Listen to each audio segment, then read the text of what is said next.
여기가 모두의 것이.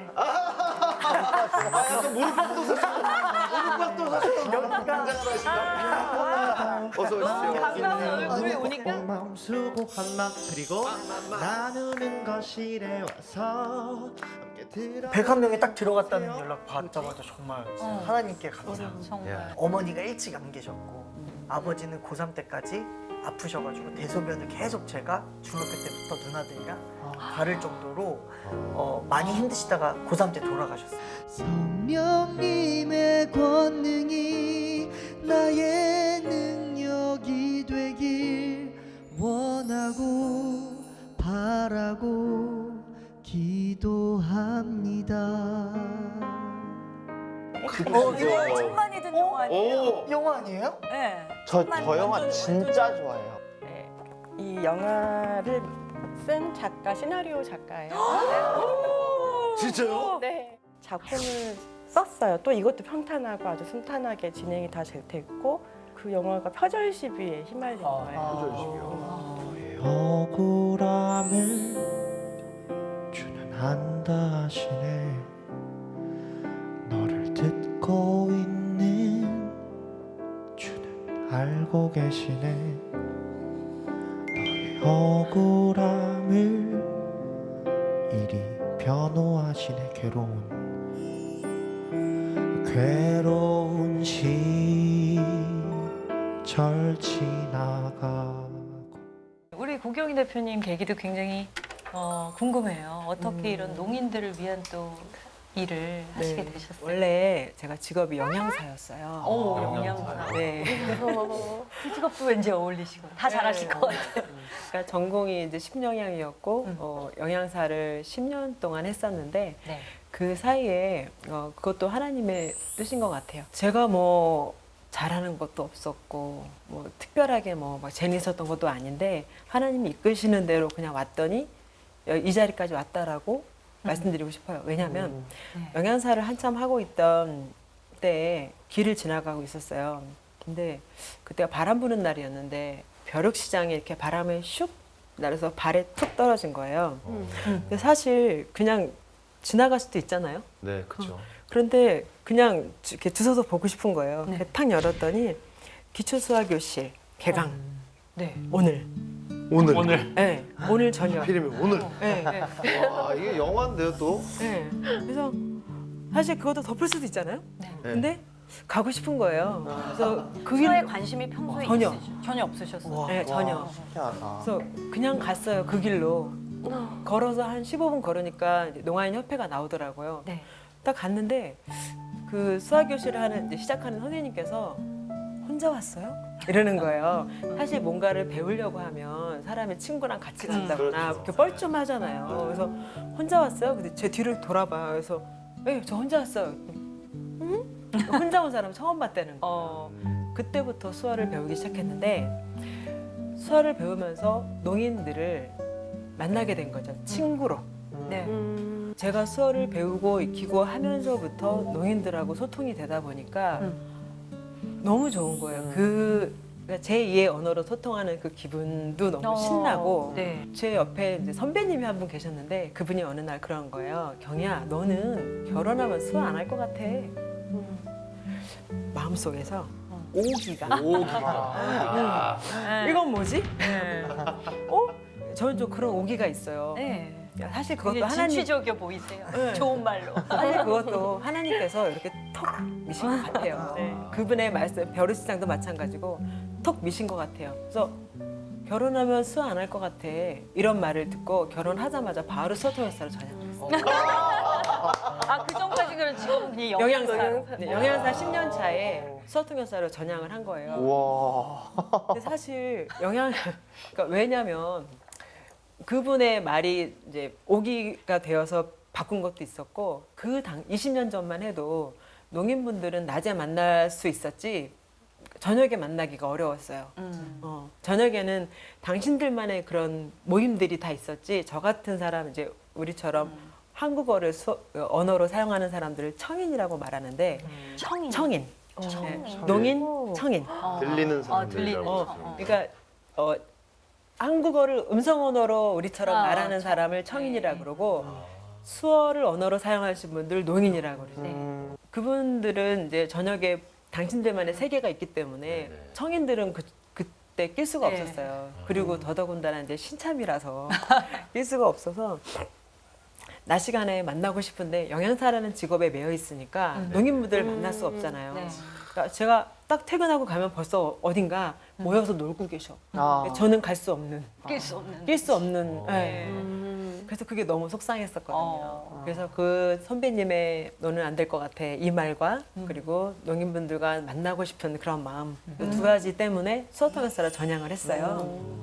이 농인 친구 지금 친구 많아지셨을 텐데 완전 이분들이 굉장히 고마워하시겠어요.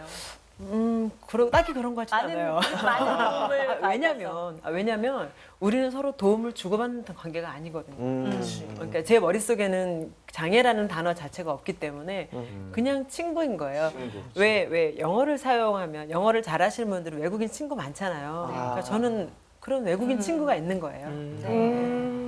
이 계기가 너무 신기해요. 진짜 아까 길가에 지나가다가 어떻게 그냥 이런 종이 하나로 이렇게 네. 이게 너무 신기하고. 저는 그게 인도하시는 것 같아요. 맞아요. 인도하신 제가 솔라피데 수어통역 연구소라는 것을 운영하고 있어요. 네. 근데 솔라피데가 이제 라틴어로 오직 믿음이잖아요. 근데 이제 기독교 통역사들이 이렇게 모여서 통역 활동을 하고 있는데 저는 대놓고 크리스천 수어 통역사예요. 농인 사회에서. 네. 근데 그게 참 아까 말씀하신 것처럼 부담스럽기도 하고 공인으로서 농사회에서는 공인인 거거든요. 네. 저 통역사는 누가 봐도 크리스찬인데 행동이 왜 저래? 아. 이럴 수도 있고. 그렇죠. 네. 어떤 상황이 왔을 때 저는 그런 얘기 들어봤어요. 예수쟁이라고. 제가 할렐루야를 외쳤다니까요. 주님 저 핍박받았어요. 막 이러면서. 할렐루야, 내가 내 평생에 예수쟁이라는 말을 듣다니 너무 감동이었었거든요. 네. 그게 크리스찬들이 마음을 모아서 어떤 것을 운영하다가 이제 비크리스찬들이나 아니면 저희를 이렇게 비난하고 싶은 사람들의 눈에 딱 거슬리면 왜 그게 예수쟁이라는 단어가 떠오르는지 몰라요. 그렇기 네. 때문에 대놓고 크리스찬 수어통역사라서 좀 아까 작가님 말씀하신 것처럼 굉장히 조심스러운 분도 많고 네. 그 수어통역을 할 때마다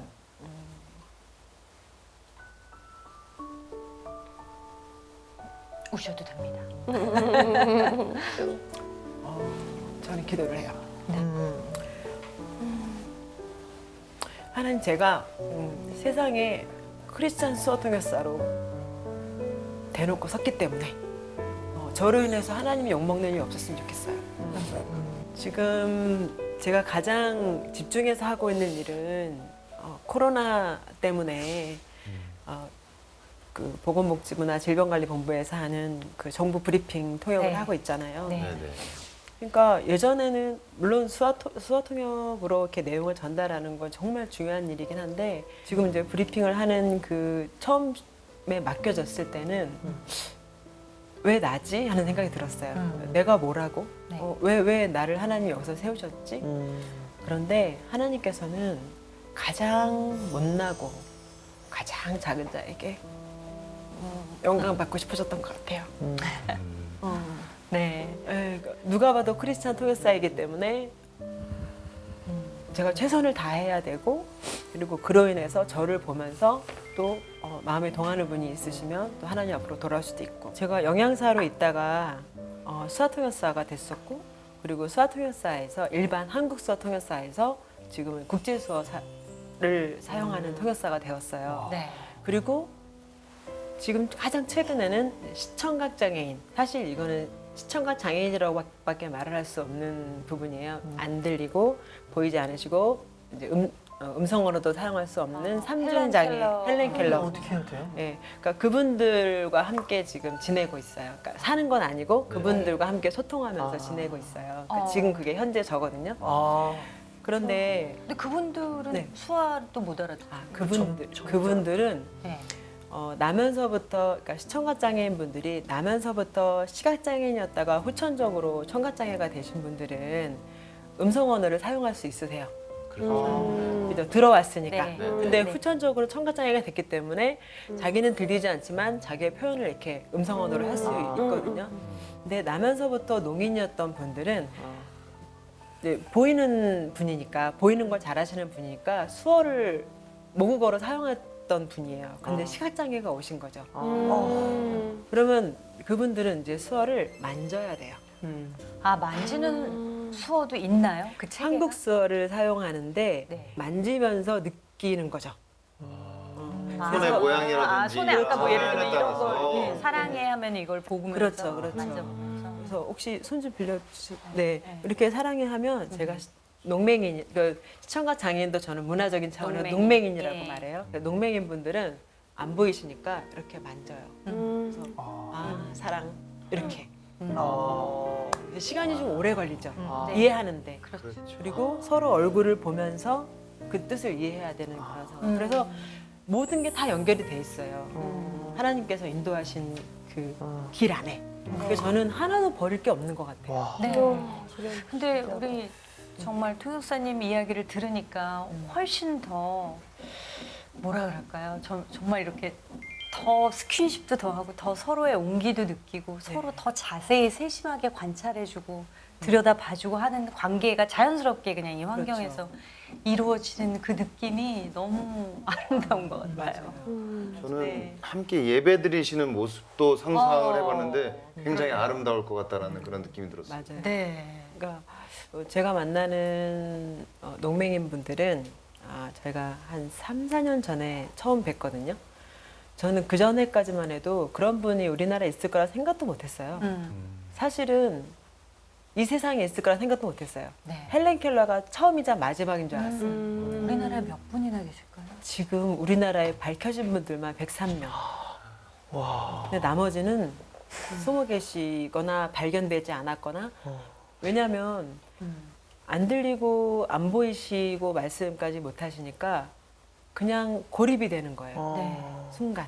그리고 누군가가 이렇게 데려가서 어딘가를 가주지 않으면 집 밖 문 밖을 못 나가요. 근데 신기한 건 제가 그분들하고 하는 3년 동안 농인분을 처음 만났을 때 그 감정부터 지금 친구가 됐잖아요. 네. 그리고 그분들은 수어 사용자야. 라고 그런 그 장애인이라는 그런 느낌이 사라지듯이 농맹인분들을 만나면서도 점점 그 감정이 장애인이라는 생각이 이렇게 사라지면서 이분이 되게 존중이 되고 이분은 내가 손잡아 드리면 세상에 나올 수 있지 않을까? 이런 마음이 들어서 되게 자신감이 막 생기는 거죠.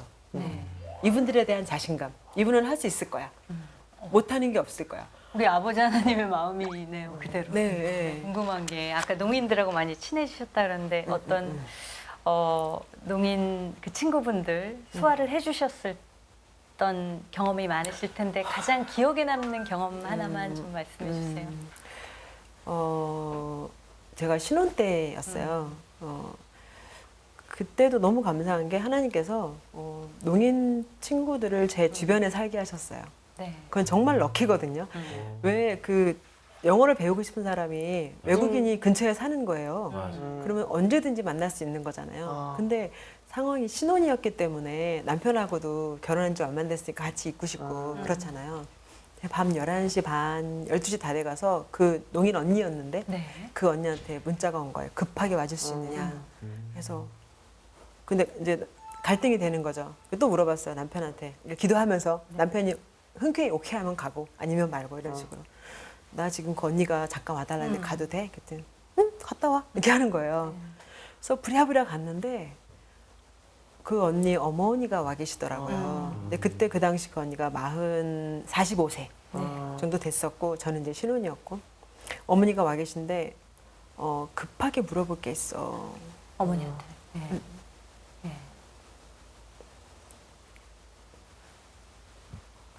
나 왜 농인이 됐어? 그거 물어보시고. 45년 동안 못 물어본 거예요. 어머니랑 소통이 안 되니까. 어머니랑 오로지 소통은 자, 먹어, 안녕. 이게 끝이었던 거예요. 45년 동안. 그래서 어머니가 네가 왜 농인이 됐냐면 차근차근 설명해 주셨고 저는 그거를 새벽 2시까지 통역을 했고 남편은 말없이 기다려줬고 그제서야 자신의 인생을 다시 돌아보면서 알게 된 거죠. 그 언니는. 네. 그리고 한 달 후에 돌아가셨어요. 어머니가.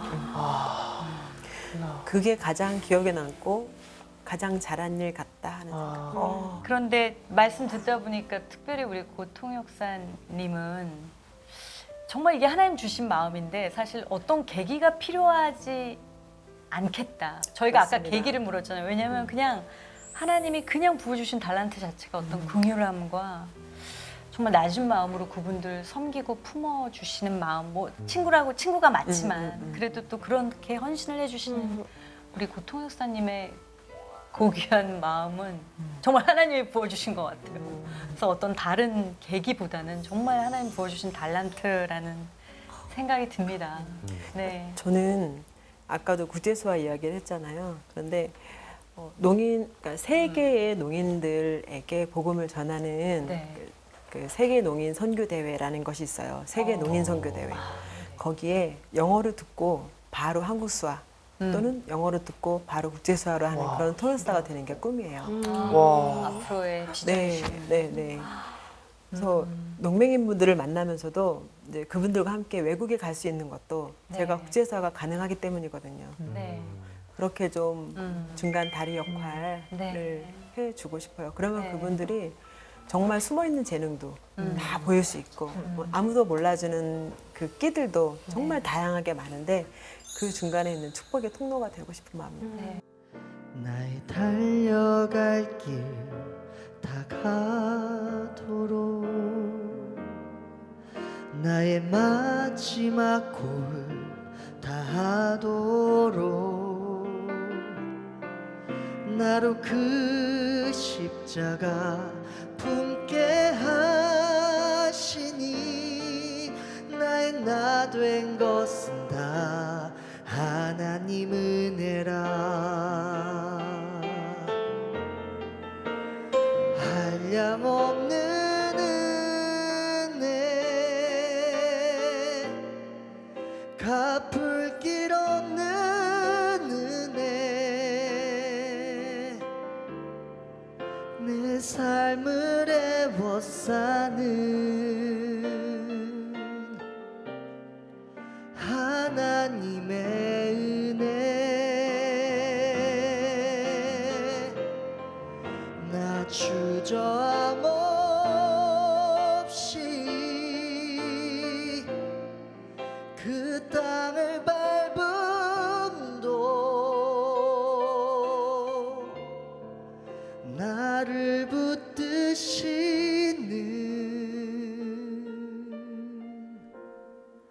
하나님의 은혜 김성민 대표님 보면 사실 이미지가 네. 되게 뭐 물론 과거에 보육원에서 자라시고 성장하시면서 아픔도 많으셨겠지만 네. 너무 선하세요 이미지가. 얼굴에 착함이라고 써 있습니다. 예, 학창 시절 학교 다닐 때 한 번도 문제 일으킨 적 없는 학생 맞아요. 같은 이미지를 네. 갖고 계신데 삶에 어떤 변화가 있으셨을지 어떤 아픔들이 있으셨을지도 궁금하네요. 저는 이제 3살에 보육원에 입소를 했어요. 이제 보육원을 입소를 하면서 저의 이름과 주민번호가 당연히 없었고 제가 발견된 장소가 저는 안동 출신인데 안동 초등학교 앞에서 제가 발견이 되었다고 하더라고요. 네네. 그래서 당시에 뭐 저는 부모님이 안 계셨기 때문에 제 이름과 주민번호를 모두 보육원에서 만들어 주셨어요. 그리고 제가 어릴 때는 사실 제가 고아라는 생각들 그런 인식들이 전혀 없었는데 초등학교를 들어가고 나서야 내가 내 친구들과 살아가는 환경이 다르구나라는 걸 그때 처음 알게 된 거죠. 우리 친구들은 왜 부모님의 손을 잡고 학교에 등교를 하잖아요. 근데 우리는 형들, 누나들 손을 잡거나 아니면 집에 선생님들과 함께 등교를 했었는데 친구들은 엄마, 아빠라고 부르는데 저는 선생님이라고 이제 부르는 네. 모습들을 보면서 내가 다른 환경에 살고 있구나라는 것들을 이제 조금씩 알게 되었죠. 네. 그러면서 학교에서 이제 처음으로 편견, 차별이라는 것들을 처음 경험하게 돼요. 학교에 이제 물건이 없어지거나 어떤 사건, 사고가 일어나면 가장 먼저 지목되는 게 저였어요. 네. 그리고 우리 집에 있는 친구들이었던 거죠. 네, 그래서 그런 경험들을 하면서 너무 힘들었던 것 같아요. 너무 괴롭기도 했고 이제 그 모든 원망들이 당연히 이제 얼굴도 이름도 알지 못하는 부모님께로 향하게 되었던 것 같아요. 네. 그럼 그런 오해를 많이 받으시면서 좀 네. 상처도 크시고 친구들과의 어떤 다툼이라든지 이런 것도 많으시겠어요. 참 예. 이런 말이 맞는지 모르겠지만 학교에서 맞아본 적은 한 번도 없어요. 그리고 친구들이 이제 처음에 이제 저를 모르니까 처음에 이제 맞아요. 그런 놀림들이 많았는데 한 1, 2년 지나니까 전혀 놀림들은 없었어요. 그 주먹으로 이유가- 제압했어. 그 이유가 저희는 집에서 거의 매일 맞았거든요. 아. 이게 매일 맞는 그 수준이라는 게 형들이 뭐 보육원에서요? 네, 70명, 80명이 되니까 형들의 같이 사는 가족들이 그러니까 우리는 하루에 수십 번씩 맞았었던 것 같아요. 그러면서 자연스럽게 몸이 이제 세죠. 단련이 되고 맷집이 세죠. 예, 형들한테 맞는 것도 참아내야 되는데 학교에서 친구들하고 싸울 때는 전혀 느낌이 안 나는 거죠. 예. 그러면서 맞아요. 그런 놀림들이 있을 때 그런 다른 눈초리들이 있을 때 예, 제가 집에서 경험했던 그대로 친구들이 했던 것 같아요. 그런데 참 안타까웠던 게 뭐냐면 그 당시에 제가 친구들을 때리고 하는 것들이 전혀 죄인지 몰랐어요. 죄에 대한 인식이 전혀 없었어요. 왜냐하면 친구들이 또 먼저 네. 놀렸으니까. 나는 너희들보다 더 심하게 맞아. 너 어. 이거 정말 별거 아니야. 항상 그렇게 생각했던 것 같아요. 이게 당연히 제가 죄라는 인식들이 너무 없었던 거죠. 친구들이 뭐 뼈가 부러지거나 뭐 코피가 이렇게 터져서 막 옷에 묻어 있더라도 전혀 인식을 못한 거예요. 그러셨구나. 그러면 이제 조금 회복되기 시작하신 게 네. 저희가 어렸을 때부터 다행히 교회는 다녔었어요. 네. 저희 집이 이제 기독교 재단이라서 아. 교회는 다녔는데 사실 그 하나님이라는 존재가 저에게는 전혀 느껴지진 않았죠. 왜냐하면 제가 이제 아주 어렸을 때 교회 선생님께서 저에게 그런 말씀을 해주세요. 성민아, 너가 하나님의 뜻대로 기도하면 하나님께서 너의 모든 기도들을 다 들어주실 거야.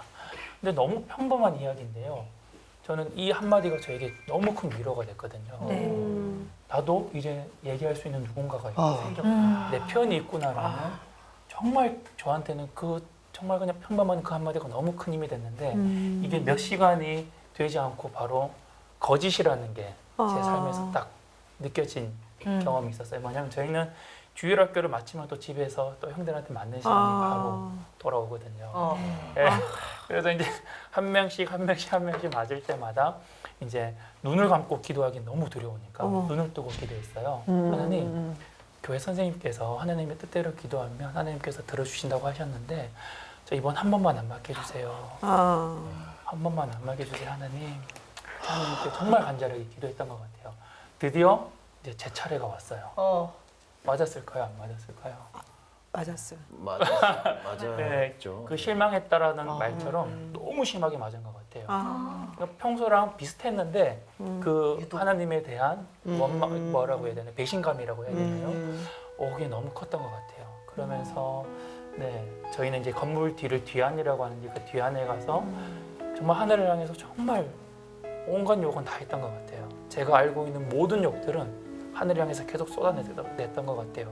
그런데 저희는 뭐 하루에 수십 번씩 맞으니까 그때마다 지푸라기라도 잡는 심정으로 기도를 했는데요. 한 번도 응답이 되지 않더라고요. 그러니까 당연히 하나님은 저에게 없는 존재이고, 그러다가 이제 제가 고등학교 1학년 때 드디어 제가 정말 그토록 바라고 기다렸던 하나님을 만나게 되는데요.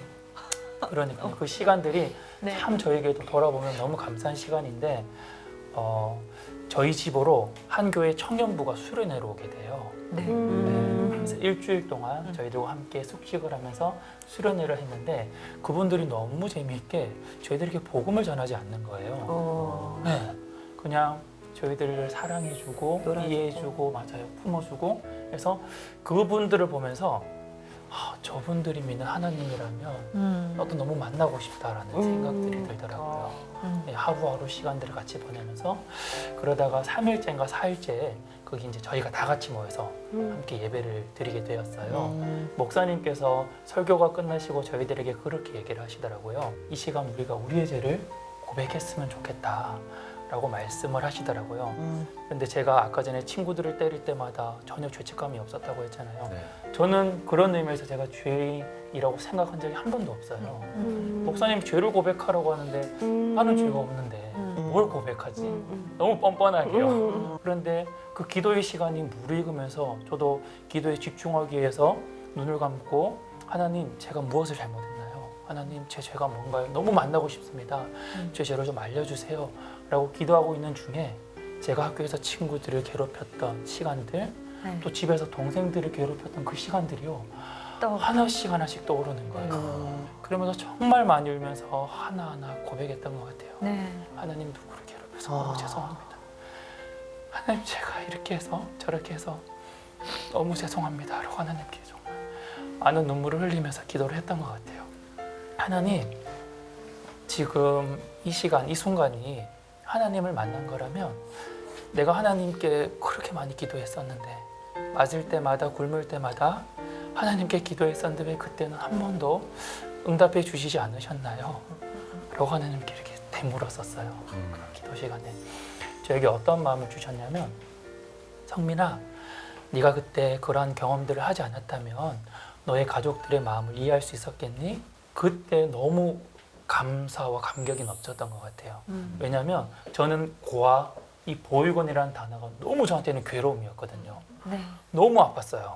그래서 학교에서 친구들이 대화 중에 고아의 고아의 뭐 두 글자 중에 한 자만 나와도 제가 경기를 느꼈어요. 가서 그 말을 못하도록 막 때리고 막 예, 방해하고 그랬던 것 같아요. 네. 그만큼 이건 저한테 너무 상처였거든요. 네. 그렇죠. 예. 네. 그런데 그때 하나님께서 그 마음을 주시면서 아 내가 내 발로 걸어 들어온 것이 아니고 내가 선택한 곳이 아닌데 네. 맞군 하나님께서 나를 보내신 곳이구나라는 걸 그때 처음으로 제가 깨달았던 것 같아요. 그러면서 너무 감사했어요. 하나님 너무 감사합니다. 저를 고아로 보내주셔서 너무 감사합니다. 그러면서 그 고아라는 단어, 보육원이라는 단어가 참 저에게 감사로 여겨졌고 아 하나님께서 내가 인간적으로 볼 때는 어머니 아버지의 실수로 인해서 내가 보육원에 들어온 게 맞지만 내가 하나님의 눈으로 봤을 때 하나님께서 나를 선별하시고 선택하셔서 보내신 곳이구나. 그리고 나의 지난 시간들은 버려진 시간이 아니라 하나님께서 나를 훈련하신 시간이구나 라는 것들을 말씀을 통해서 조금씩 깨닫게 되었던 것 말씀 같아요. 그렇게 하실 수 있죠. 네. 놀래라. 저는 하나님이 그 막 형들한테 맞지 않게 해달라고 기도했을 때 다 더 그렇게 맞고 나서 막 뒤에 가서 욕했다 그랬잖아요. 그때 그냥 그 막 욕을 하나님 들으셨을 거 아니야. 근데 그게 가슴이 너무 마음이 아프셨을 것 같아요. 가슴이 그래서 막 진짜 막 그 가슴 아픈 게 너무 안아주고 싶어서 가슴 아팠을 것 같아요. 제가 하나님을 조금 더 이제 알게 되면서 참 감사했던 게 뭐냐면 저희가 이제 맞고 굶을 때마다 저는 항상 혼자라고 생각했거든요. 그 모든 시간들이 혼자였다고 생각했는데 돌아보니까 하나님께서도 그때 그 시간에 함께 계셨고 함께 아파하셨고 함께 눈물 흘리셨더라고요. 제가 어떤 한순간도 혼자가 아니었더라고요. 그러면서 하나님께 참 감사하게 되었고 그러면서 저희 이런 신앙이나 믿음들이 조금 더 이렇게 다져지게 되었던 것 같아요. 그 참 어떻게 보면 굉장히 감사하네요. 그 교회 청년부 그렇죠. 그렇게 하나님이 보내신 하기가 거죠. 쉽지 예. 않지 않아요? 네. 되게 형식적으로도 많이 가고 맞아요. 사실 단기로 네. 그래서 그런데 그 이후로 저희가 정기적으로 예배도 드리고요. 와. 저희들끼리 모여서 찬양도 드리고 예, 어마어마한 그런 시간들을 정말 많이 경험했어요. 그런데 여기서 또 안타까운 건 이 신앙이라는 게 그렇게 오래가지는 않잖아요. 또 맞습니다. 저희가 붙들고 저희가 또 바라봐야 될 하나님이 바로 옆에 계시고 또 보이고 느껴지는 게 아니잖아요. 그런 게 사실 정말 더 쉽게 흔들리는 게 저희 집인 거죠. 네. 보육원을 퇴소하고 나서 교회를 오히려 적대시하는 분들이 훨씬 많아요. 네. 네. 네. 그때 상황 좀 말씀해 주세요. 그래서 보육원을 이제 퇴소하신 후에 네, 이제 사실 제가 이제 보육원에서 생활을 했지만 보육원에서 생활하는 것보다 더 힘들었던 시간들이 있어요. 뭐냐면 이제 퇴소한 날을 기다리는 게 제일 힘들었어요. 퇴소하는 날. 네, 하는 날을 기다리는 게 왜냐면 저희는 먼저 퇴소한 선배들이 어떻게 살아가는지 소식들을 매일 듣거든요. 네. 그러면 그 소식들을 들으면요 두려움이 있고. 너무 무서운 거예요. 나도 저렇게 살 수밖에 없잖아요. 저라고 뭐 다른 수가 있는 게 아니잖아요. 그 시간들이 너무 두렵고 무서운 거예요. 그냥 하루하루 그 시간들이 앞당겨진다라는 게. 제가 이제 보육원을 나왔을 때에는 사실 차비도 집에서 이제 챙겨주지 못했고 형들이 사실 차비를 보내주셨어요. 먼저 태선 선배가 제 통장으로 5만 원을 보내줘서 제가 5만 원을 지고 달랑 5만 원. 네, 그래서 그 5만 원과 이제 가방 하나를 메고 이제 나온 거죠. 아이고. 네, 저도 사실 퇴소하고 나서 6개월 정도 노숙을 했거든요. 제가 할 수 있는 게 아무것도 없더라고요. 제가 뭐 배운 게 있는 것도 아니고 기술이 있는 것도 아니었잖아요. 그 6개월 동안 노숙 생활을 하면서 정말 무섭고 힘들었었어요. 그리고 그 어둠의 손길들이 정말 자연스럽게 이렇게 다가오더라고요. 어쩌면 하나님께서 계속 지켜주시고 보호해 주셨던 걸로 저는 확신을 해요. 그러다가 이제 제가 내가 먹고 자고 할 곳이 필요한데 그곳이 어딜까? 라고 찾아보니까 식당이더라고요. 그것이 사실 유일하더라고요. 네. 그래서 죄를 짓는 건 너무 무서우니까 그래서 제가 깔끔하게 입고 깨끗하게 씻고 이제 오픈하려고 하는 식당에 들어가서 저 일 좀 시켜주세요 라고 부탁을 드렸더니 너무 감사하게 일을 시켜주셨어요. 네. 선한 얼굴 때문에. 네. 아무튼 그때부터 이제 제 사회생활이 본격적으로 시작이 됐고 1년 동안 돈을 굉장히 많이 벌었어요. 왜냐면 제가 아침 열심히 일했구나. 7시부터 새벽 2시까지 일했거든요. 네. 그런데 식당에 보니 요리사가 돈을 제일 많이 받는 거예요. 오. 네. 그래서 기술직. 네. 내가 이제 요리를 배워야겠다. 네. 설마. 네. 제가 당시에는 이태원에 있었는데 와. 그러면 어디를 가면 좋을까? 또 이제 강남이 또 제일 좋다고 하잖아요. 정보에 빨라. 그래서 또 다시 모든 짐을 싸서 가방을 하나 메고 이제 강남으로 이제 가게 돼요.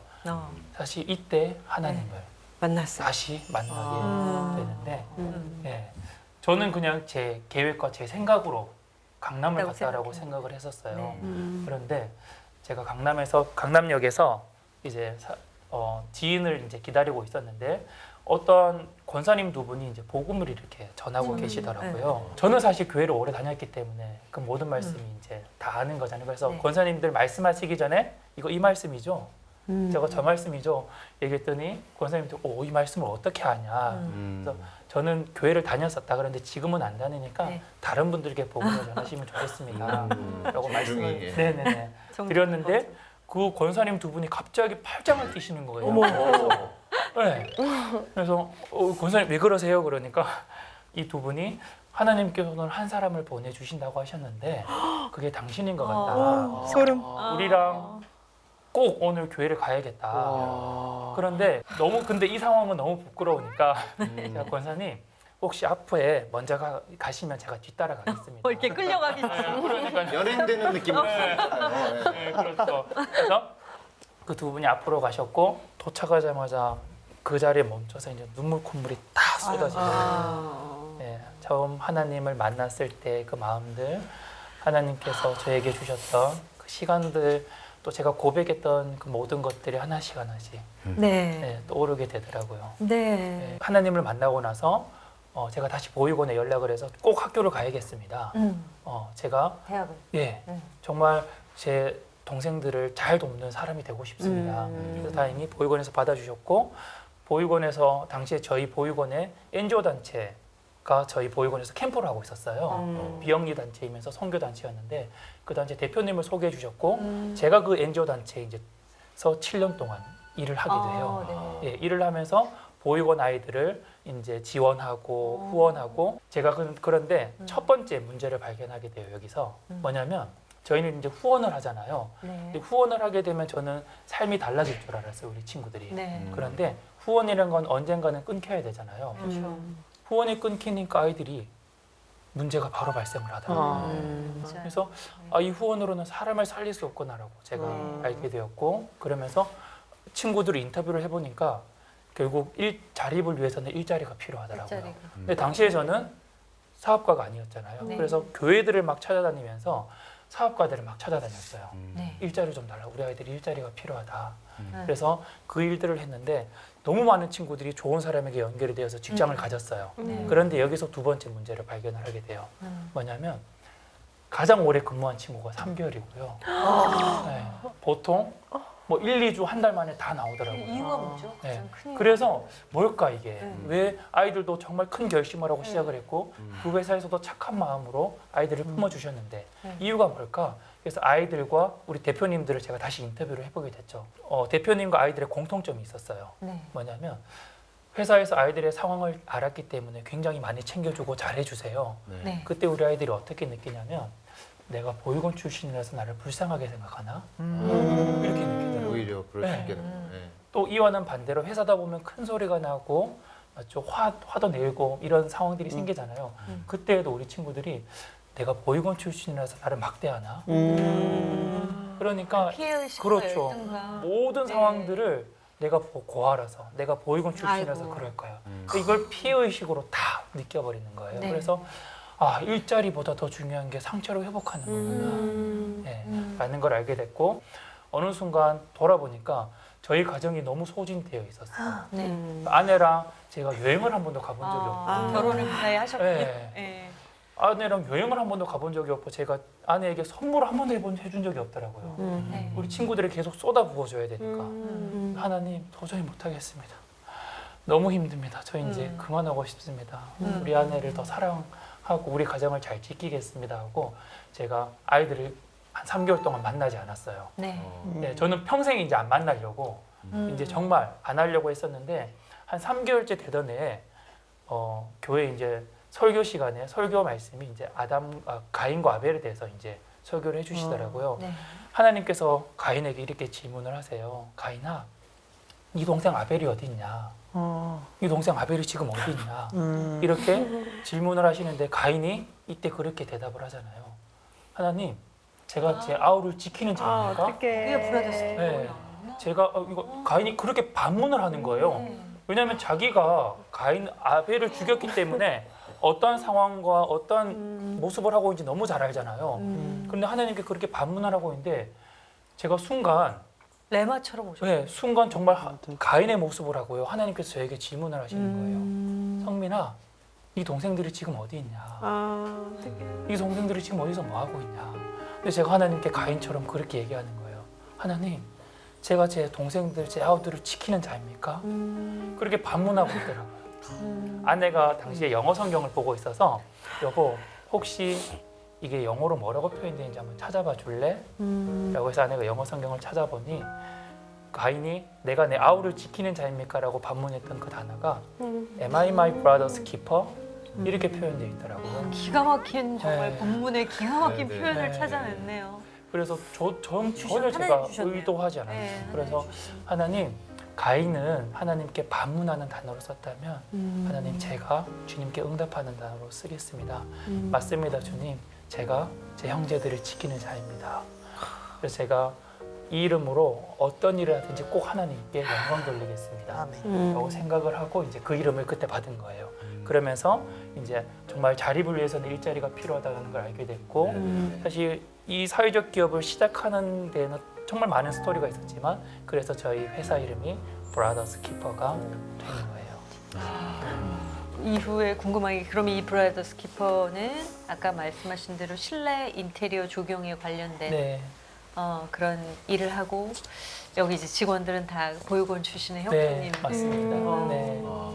그래서 일자리를 연결시켜 주시는 그 NGO처럼 네. 그런 일도 하시고 정말 영적인 브라더로서는 또 어떻게 보살펴 주시나요? 동생들을? 감사하게도 친구들이 저희 회사에 오려고 하는 건 다른 게 아니라 이제 제 모습이 이제 부러워서 오는 거예요. 그 부럽다라는 모습이 뭐냐면 제가 고아인 것, 보육원이라는 것을 전혀 부끄러워하지 않는 게 너무 부러운 거예요, 친구들한테는. 네, 그래서 항상 그 친구들에게 그렇게 얘기를 해요. 나는 정답을 모른다. 나는 그 정답을 알 수가 없다. 네가 그 정답을 찾기 위해서는 너를 만드신 하나님께 물어봐라. 너를 그곳에 보내신 하나님께 물어봐라. 내가 너를 그곳에 보낸 게 아닌데 또 너가 가고 싶어서 갔니? 아니지 않냐. 하나님께서 너를 보내셨을 텐데 네. 하나님께 한번 물어봤으면 좋겠다. 주는 양팔을 꼭 잡고 나를 데려오신다. 양팔을 꼭 잡고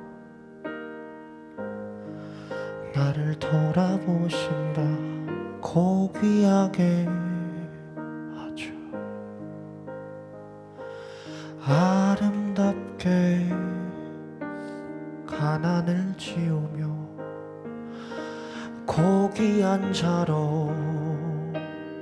아름다운 자로 열등감을 지우며